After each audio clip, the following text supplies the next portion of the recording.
Inquilab TV prime time news కి స్వాగతం.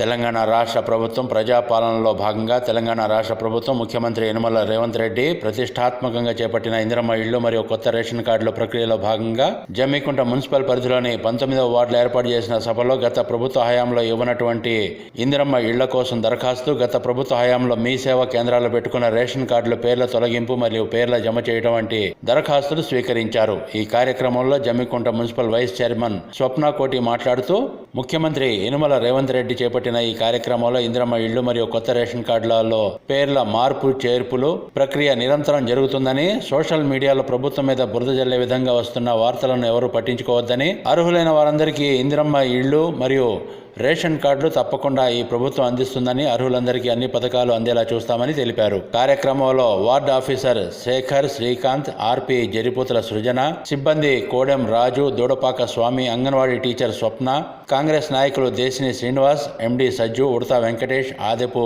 దేవరాజ్, మొహమ్మద్ ఖలీల్, మందా సునీల్ తదితరులు పాల్గొన్నారు.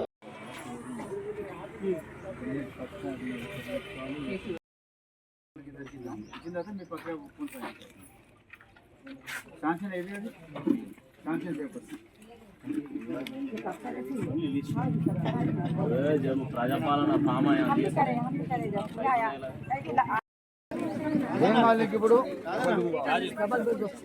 డబుల్ బెడ్రూమ్ ఉందా? డబుల్ బెడ్రూమ్ వాళ్ళు దరఖాస్తు తీసుకుంటాను లేదని పెడతా స్థలం అది నాది. రేషన్ కార్డు సరిపోతుంది. అది రేషన్ కార్డు చూడు సార్.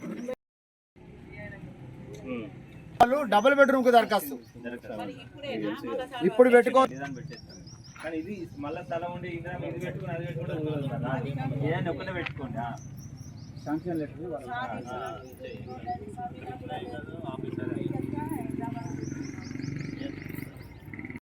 రెండోది పూర్తిగా జాగలేదు, వాళ్ళు ఆర్థికంగా మొత్తానికి రెంట్ ఉంటాళ్ళు, వారికి ఎటువంటి ఆదాయం కానీ ఇల్లు కానీ ఆస్తులు కానీ లేని వాళ్ళు వారు కూడా దరఖాస్తు పెట్టుకోవచ్చు. వారికి డబుల్ బెడ్రూమ్ అనేది ఉంటుంది.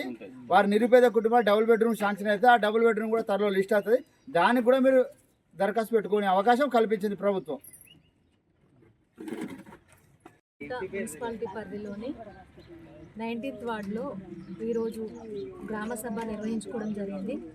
ఈ గ్రామ సభకు విచ్చేసిన వార్డు ప్రజలందరికీ, గ్రామ పెద్దలకు, మున్సిపాలిటీ ఉద్యోగులకు, వార్డ్ ఆఫీసర్కు, ఆర్పీకి, ప్రతి ఒక్కరికి నా నమస్కారాలు తెలియజేసుకుంటూ, ఈ గ్రామ సభ ముఖ్య ఉద్దేశం ఏంటిదంటే మన తెలంగాణ రాష్ట్ర ప్రభుత్వం, మన ముఖ్యమంత్రి రేవంత్ రెడ్డి గారు ప్రవేశపెట్టిన సంక్షేమ పథకాలలో భాగంగా ఎవరికైతే స్థలాలుండి ఇల్లు లేవో వాళ్లకు ఇందిరమ్మ ఇళ్ల పథకము, ఎవరికైతే కొత్త రేషన్ కార్డులు లేవో వాళ్లకు నూతన రేషన్ కార్డులు, మళ్ళీ ఎవరికైతే రేషన్ కార్డులలో ఎవరి పేరైతే తొలగించాల్సి ఉన్నదో లేకపోతే కొత్త పేర్లను చేర్చాల్సి ఉన్నదో వాళ్ళు ఆ పేరు మార్పు ఇవన్నీ అమలు చేయడం జరుగుతుంది.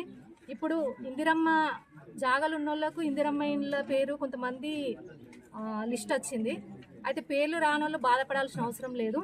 పేర్లు రానోళ్ళు మళ్ళీ అప్లై చేసుకోండి. రేషన్ కార్డులు కూడా కొంతమంది లిస్ట్ వచ్చింది.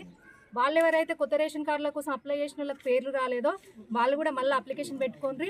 ఇది ఇప్పటితోనే ఆగిపోయేది కాదు. ఈ లిస్టే లాస్టు, ఈ లిస్టులో వచ్చిన వాళ్ళకే వస్తే తర్వాత రానోళ్ళకి రావు అన్నట్టు కాదు. ఇది నిరంతర ప్రక్రియ. ఇప్పుడు మీరు రానోళ్ళు మళ్ళీ అప్లై చేసుకోండి, వస్తుంది. ఏం టెన్షన్ పడాల్సిన అవసరం లేదు. మన ముఖ్యమంత్రి రేవంత్ రెడ్డి గారు ఒక్కొక్క పథకము మెల్లగా నిర్వహించడం జరుగుతుంది. దానిలో భాగంగా కొంచెం ఆలస్యం కావచ్చు కానీ అందరికీ న్యాయం చేకూర్చే విధంగా ఆయన కష్టపడతారు. మనం కూడా ఆయనకు అండగా ఉంటూ ఈ అవకాశాన్ని ఇచ్చిన అందరికీ థ్యాంక్ యూ. ఇంకొక విషయం ఏంటిదంటే కొంతమంది సోషల్ మీడియాలో కావాల్సుకొని ఈ ఇందిరమ్మ లిస్టులు వచ్చింది లేకపోతే రేషన్ కార్డుల లిస్ట్ వచ్చింది ఇక తర్వాత రానోళ్ళకు రావు అని జనాలను భయపెట్టి వాళ్ళని రెచ్చగొట్టే ప్రయత్నం చేస్తున్నారు. ఏ ప్రభుత్వమైనా ఒక పథకం ప్రవేశపెట్టిందంటే అది అందరికీ పేదలకు సమకూరాలనే ఆలోచనతోనే చేస్తుంది. మన ముఖ్యమంత్రి రేవంత్ రెడ్డి గారు కూడా ప్రతి ఒక్క నిరుపేదకు సంక్షేమ పథకం అందే విధంగా ప్రయత్నం చేస్తాండ్రు. ఆయనకు మనం కూడా తోడ్పాటును అందించాల్సిన అవసరం ఉన్నది. ప్రజలు భయపడాల్సిన ఈ సోషల్ మీడియాను నమ్మొద్దు. మన గవర్నమెంట్ జీవో ప్రకారము ఏదైనా పథకం ప్రవేశపెట్టినప్పుడు ఆ రోజు విడతల వారీగా ఏంటిది వాళ్ళకి న్యాయం చేకూరుతుంది. ఒకసారి ఒక లిస్ట్ వస్తే తర్వాత సెకండ్ లిస్ట్ అని పెడతారు. ఇది నిరంతర ప్రక్రియ. ఒకసారి స్టార్ట్ అయిందంటే మనకు జరుపుకుంటూనే ఉంటుంది. దీనిలో టెన్షన్ పడాల్సిన అవసరం లేదు. సోషల్ మీడియాను ఈ వదంతులను నమ్మకండి, రెచ్చగొట్టే ప్రయత్నం చేస్తూ ఉంటారు. మనకు పేదలకు ప్రతి ఒక్కరికి సంక్షేమ పథకం అందుతుంది. అందే విధంగా మేము కూడా మా వంతు సహకారాన్ని మేము కూడా అందిస్తాము. ఇన్క్లాబ్ టీవీ వీడియోలు మీకు నచ్చినట్లయితే లైక్ చేయండి, షేర్ చేయండి, కమెంట్ చేయడం మర్చిపోకండి. సబ్స్క్రైబ్ చేయని వాళ్ళు వెంటనే సబ్స్క్రైబ్ చేసుకోండి. మా వీడియోలు మీరు వెంటనే చూడాలనుకుంటే కింద ఉన్న గంట సింబల్ని గట్టిగా కొట్టండి.